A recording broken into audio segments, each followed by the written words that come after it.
me. Amy was testing you. I was rooting for you. Good job on that banana box, by the way. Why would she even do this?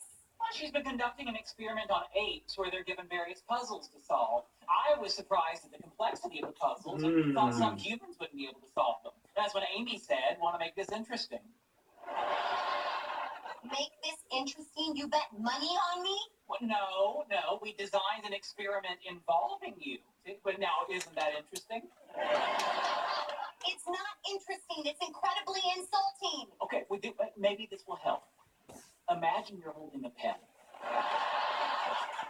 Before you go too far, not a special pen with your initials engraved on it. That'll make the next part really hard. Oh, my God. That's it. Get out. I don't understand why you're mad at me. You should be mad at Amy, like I was this afternoon. Hey, look at that. I let it go. Penny. What? I think I left my pen in there.